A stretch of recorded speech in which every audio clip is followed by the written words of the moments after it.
Hey guys, guess what? Another video. We're working on respectful interactions with infants and toddlers today. Who wants to work with infants or toddlers? Kids, I guess in general. Even though they're tiny, they still deserve the same amount of respect. Our objectives today are understand family-centered care and the 5 phases, discuss abuse and neglect, which we have already talked about in fundamentals, so it should be review. Know the principles of growth and development, know the 3 C's of newborn and infant needs, and describe all different types of play. So before I change screens, I want you to take a moment to think about how would you define family. That's it. Write it down. Define family.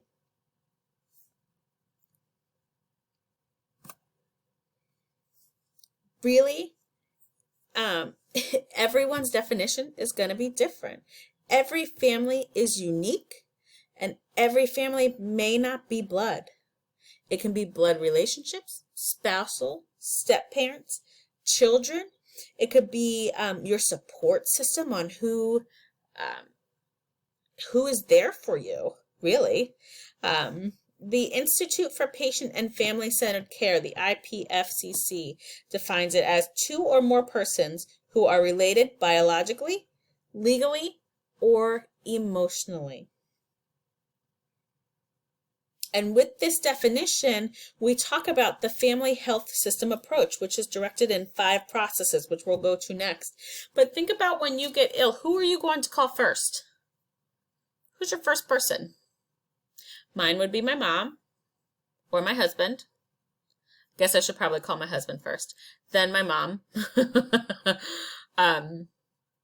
But for some people, it might be a family friend that they have been close with for years and years and years, or someone who helped raise them. So understand that the family is not always blood relationship. It can be outside of that. But if we talk about the family-centered care, the 5 phases: interactive, developmental, coping, integrity, and health. So the interactive phases or process is communication, social support, family interaction. This open communication should be supported with internally and externally with everyone, either in the hospital, outside of the hospital, in the family unit. And it's a family-centered care because really it's not just the patient at this age. They're so young that the family needs to be incorporated in all of it. Developmental, both of the family and the child, how the family changed, lifestyles, or how the family develops, and also how the child develops right now with the care that they're getting or with the disability. Coping, the ability to handle stress and the impact of the illness on everyday activities. Financial difficulties, how they function, how the family functions, how the family changes and what changes they have to make with stress management of resources. All the health appointments can be expensive. How are they coping with these financial difficulties? Integrity, rituals, identity, values, history. These can all greatly affect the behavior. And patients hold true to these, so it's important that we understand them. And also health, the status, beliefs, practices, how they define health in their own individual right. So we've already talked about abuse or neglect. Parents or legal guardians are really the voice of the minors. There are rare instances where the state steps in, but typically it's the parent or legal guardians. Who do you think is most at risk for abuse? Anyone younger than age 1 are most at risk. There was the Child Abuse Prevention Act in 1974 and was amended and reauthorized in 2010. This is that key federal legislation for child abuse and neglect. It defines it as, right below, any recent acts of failure to act on the part of a parent or caretaker which results in death, serious physical or emotional harm, sexual abuse or exploitation, or an act or failure to act which presents an imminent risk of serious harm. If they say something or you see something on the child, that's described as the child. So you have to think about the child as a whole and make sure, even if they're not saying anything, but the evidence on the child's body is proving that there is abuse, that needs to be reported. You would call the child line, 1-800-932-0313. You can report online as a mandated reporter, and you are a mandated reporter for child abuse. You have to report it if you see it or suspect it. Again, the family-centered care, we have to think the reason why the family is involved, the family is a constant in the child's life. We are here and there. They come to a neurologist, they go to orthopedist, they come to physical therapy, they go to OTA. We're in and out. We are not constant in their life, and that family is always going to be there for them.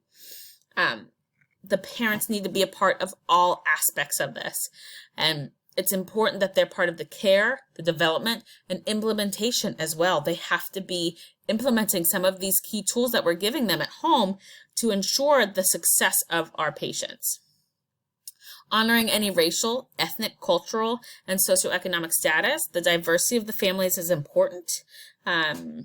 We've talked about through all of these chapters up until now about different ethnic, racial things that can go into play, and it's important that we are understanding each family and their differences. Recognizing just the strengths and weaknesses in the family, whether it be other siblings, pets, time, money, location, all of those can be either strengths or weaknesses for them. And then also sharing with the parents on a continuous basis to make sure that they're supportive and they know what information is coming out towards them.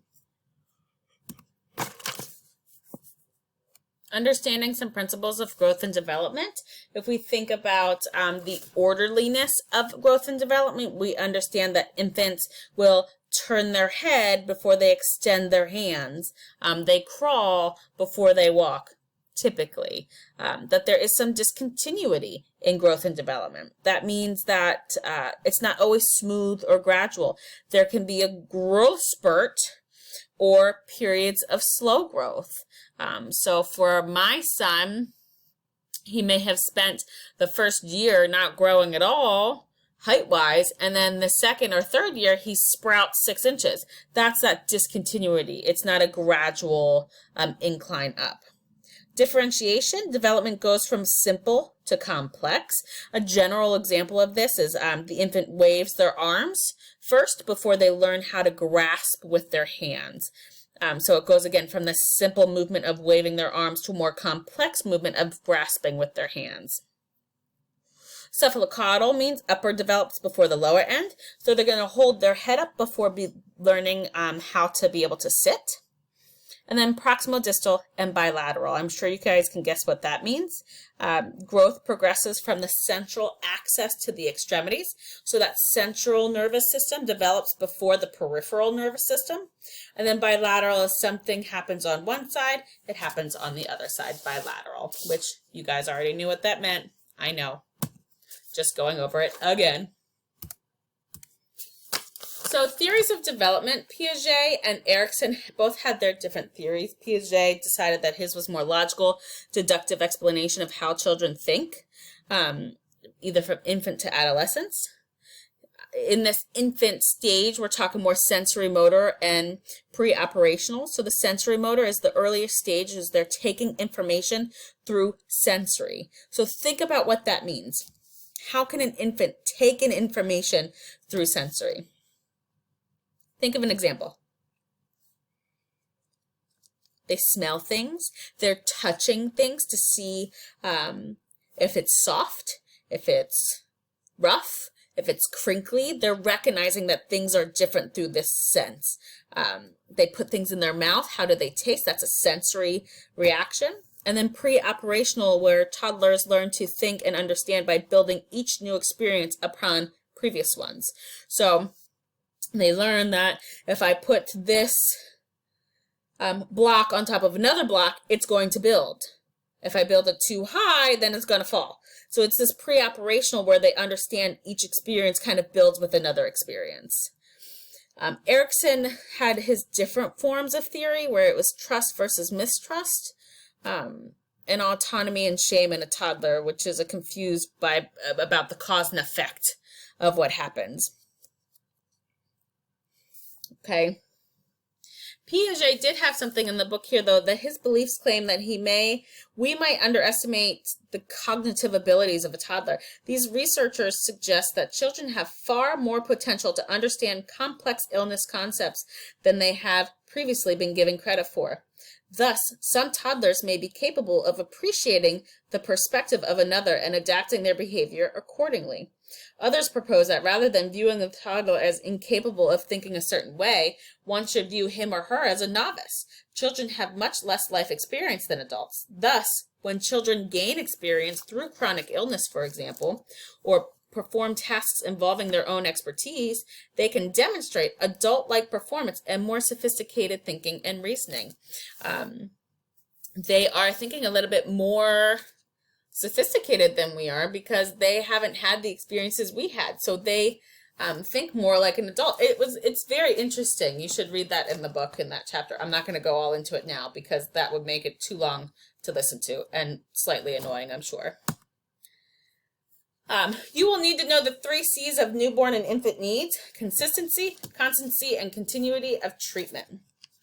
So, consistency. This builds the trust. This is consistency in your approach. Constancy of presence. You are constantly there for the newborn. And then the continuity of treatment, either comfort, environment, and the health professional. So if we sort of think about this aspect, I want you to read on page 276 is a primary approach characterized by the 3 C's. So you can read step 1 through 12. An infant needs exist. The infant exhibits generalized behavior. The caregiver responds. The need is satisfied. The need recurs. The infant predicts the caregiver's response. The infant repeats previous behavior.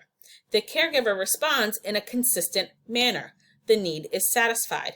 The infant's trust toward the caregiver develops. The need recurs. The infant is confident that the caregiver will respond appropriately because we are consistently and constantly responding in a manner that the infant needs, which makes them build the trust. It's fascinating to think about it that way, especially when I have a child. Types of play. I believe we already talked about these types of play in fundamentals, but we'll go back through them again just in case, because you might need to know them. Symbolic, onlooker, parallel, associative, cooperative. So symbolic. Children make something stand for something else. You're playing doctor. Your golf club is a sword. Those kind of things. Onlooker play involves watching others, observes, but does not participate. Parallel play, side-by-side play, children playing on their own but by each other. So they are both playing with blocks side-by-side, but they're only playing with their own blocks, not with each other. Associative play, this is a shared activity, but little organized activity. So playing kitchen,